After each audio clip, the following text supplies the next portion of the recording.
Hello friends, मैं राहुल आप सबका स्वागत करता हूँ आपके अपने यूट्यूब चैनल विजन स्टडी पर। दोस्तों, इस वीडियो में आपको ईसा पूर्व और ईस्वी के बीच अंतर बताने जा रहा हूँ।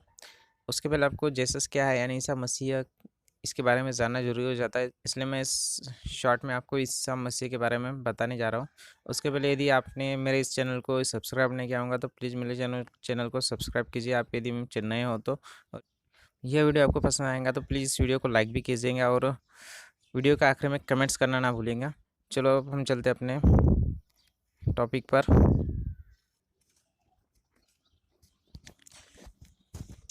ईसा मसीह, उनका जन्म 4 BC यहूदा रोमन साम्राज्य में हुआ था और उनकी मृत्यु AD 30 या 33 में हुई थी, यानी उनकी एज 30 और या 36 थी। ठीक है, यरूशलेम यहूदा रोमन साम्राज्य के थे वो। ठीक है, और मृत्यु का कारण था क्रूस पर चढ़ाए जाने से। उनका गृहस्थान था, जहाँ वो रहते थे उनका गृहस्थान था नसारत, और उनके माता पिता का नाम था मरियम और यूसुफ। दोस्तों, ईसा मसीह जैसे से उनका जन्म 4 BC में हुआ था। ठीक है, और उनके ईसाई लोग उन्हें परमपिता परमेश्वर का पुत्र और ईसाई एक परमेश्वर का तृतीय सदस्य मानते हैं। ईसा मसीह को इस्लाम में ईसा कहा जाता है और इन्हें इस्लाम के भी महानतम पैगंबर में से एक माना जाता है तथा कुरान में उनका जिक्र है। ठीक है दोस्तों, ये छोटी सी जानकारी थी। Year 0 when Jesus was born, जब जेसस का जन्म हुआ था तब से यहाँ पर ईयर की गणना स्टार्ट की गई, यानी ईयर की गणना चालू की गई थी। उसके पहले ईयर की गणना नहीं थी। उसके पहले ईयर को 500 BC 100 BC ऐसा लिखा जाता था, यानी घटते हुए क्रम में लिखा जाता था। और जब जेसस का जन्म हुआ उसके बाद से ईयर की गणना स्टार्ट हो गई, और तब से 700 AD 2000 AD 2018 2021 AD इन्हें ऐसे बढ़ते हुए क्रम में लिखा गया है। जब जेसस का जन्म हुआ तब से ही यहाँ पर ईयर की गणना स्टार्ट की गई थी।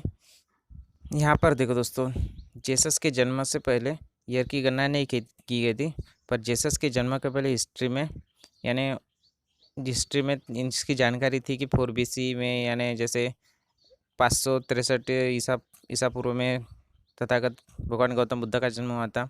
तो ऐसी जानकारी थी पहले, तो इसके लिए इसको BC में लिखा गया। और इसके पहले ईयर की गणना नहीं थी, पर तो भी हिस्ट्री में इसकी जानकारी है तो इसलिए इसको BC में लिखा गया। और इसको घटते हुए क्रम में जेसस के जन्म तक लाना था, जीरो करना। जेसस के जन्म यानी 0 से स्टार्ट होता है, यही से भी ईसा मसीह यानी ईसा मसीह के जन्म से ईयर की गणना स्टार्ट की गई थी। उसके पहले ईसा मसीह के पहले ईयर की गणना नहीं थी, इसलिए। लेकिन यह जानकारी हिस्ट्री में है कि 4 BC में इसका जन्म हुआ था, BC में उनका जन्म हुआ था। ये हिस्ट्री में ऐसा लिखा है राजा महाराजाओं के जन्म के बारे में, तो इसलिए इसको माइनस में लिखा गया। और यहाँ जेसस की है ना, यहाँ 0 तक लाया गया सबको। तो ये BC में, इसको BC का यही मतलब होता है कि यानी ईयर की गणना घटते हुए क्रम में, और AD का मतलब ये था ईयर की गणना बढ़ते हुए क्रम में जेसस के जन्म जन्म के बाद से। यहाँ पर देखो दोस्तों, AD और BC में अंतर।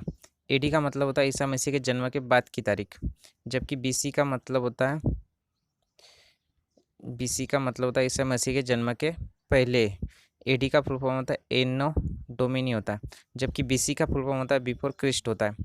जहाँ पर AD लिखा होता है उसका मतलब होता है ईसा मसीह के जन्म के वर्ष से होता है।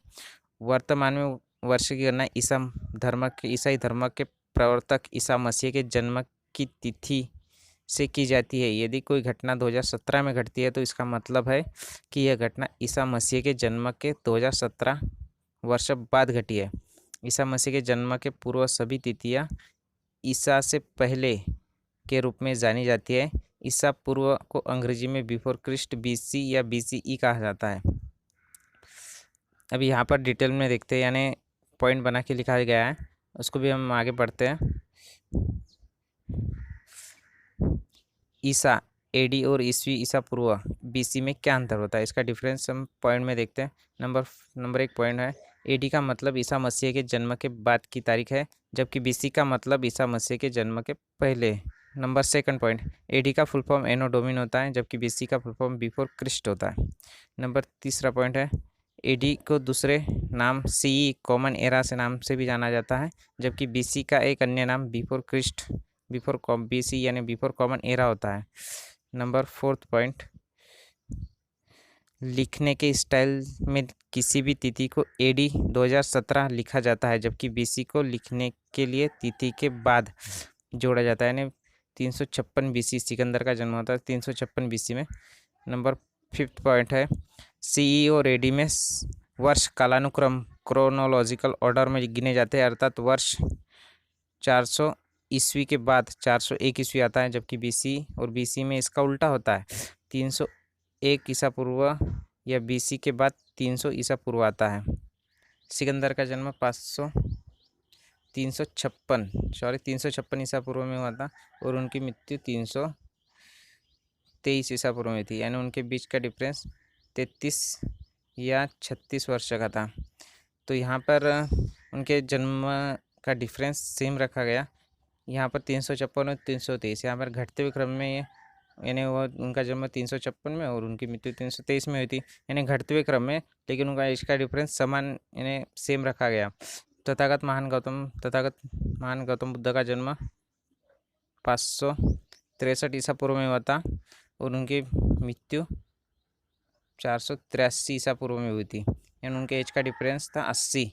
इन्होंने एज का डिफरेंस समान रखा, यानी यह जानकारी इतिहास में थी, इसलिए इनको 80 वर्ष की डिफरेंस में रखा गया और यह जानकारी समान थी, इसलिए यह जेसस का जन्म जहाँ हुआ था उसके पहले 563 ईसा पूर्व तथागत महान गौतम बुद्ध का जन्म हुआ था, उनकी मृत्यु 483 ईसा पूर्व में हुई थी, इसलिए इसको BC 563 BC और इसको 483 BC लिखा गया है।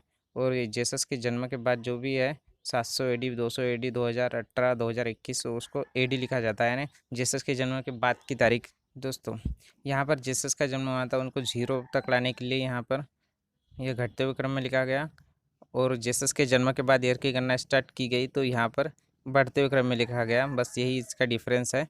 और हिस्ट्री में इसकी जानकारी थी, इसलिए इसको BC में लिखा गया और इसको घटते हुए क्रम में लिखा गया। और यहाँ पे जब जेसस का जन्म उसके बाद ईयर की गणना स्टार्ट हुई तो यहाँ बढ़ते हुए क्रम में स्टार्ट हो गया। ये दोस्तों यदि यह वीडियो आपको पसंद आया होगा तो इस वीडियो को लाइक कीजिएगा, कमेंट्स कीजिएगा और मेरे चैनल को सब्सक्राइब नहीं किया होगा तो प्लीज़ सब्सक्राइब कीजिएगा। धन्यवाद।